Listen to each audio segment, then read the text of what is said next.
Dinakdakang baboy. First time kong kumain ito pero gusto ko matry sa isang Michelin guided na kainan. Kasi usually ito mga laman loob.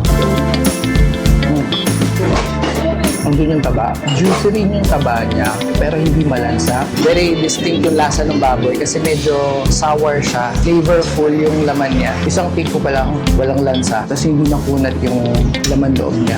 Next natin na itatry itong puso ng saging. Sa puso ng saging itself, yung gata niya. Tapos yung siling haba. Ay sige po, wala po.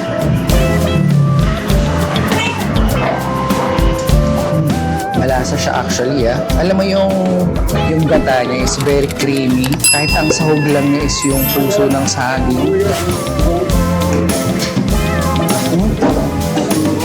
Ang sarap niya. May konting sahog which is yung taba.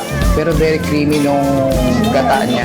Tapos yung puso ng saging itself, hindi siya matigas. Tamang-tama lang kapag kinagat mo. Next sa menu natin is itong isaw. Isaw ng manok, saka isaw ng baboy. Nilagyan ko na siya ng suka para malasa.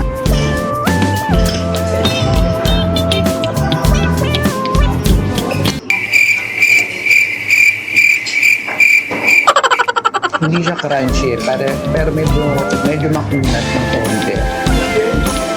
Pero it helps para mas makain mo na maayos itong isaw. Next natin, itong ensaladang talong.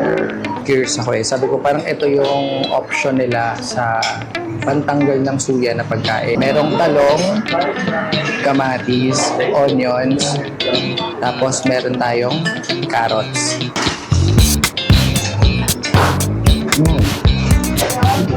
Ang sarap ng combination nilang tatlo. Naghahalo yung onion, yung kamatis, yung very soury sauce niya, tapos yung talong, tapos may add crunchiness yung carrots niya. Alam mo yung parang nare-reset yung panlasa mo.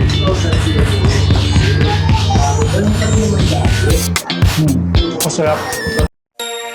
Tatak Pinoy, lalo na't nakakain ka na sa karinderya dahil isa sa maraming dahilan kung bakit masarap kumain sa karinderya ay dahil sa lutong bahay na lasa, presyong abot kaya at buhay na kultura na mahirap pantayan ng mga mamahaling restaurant.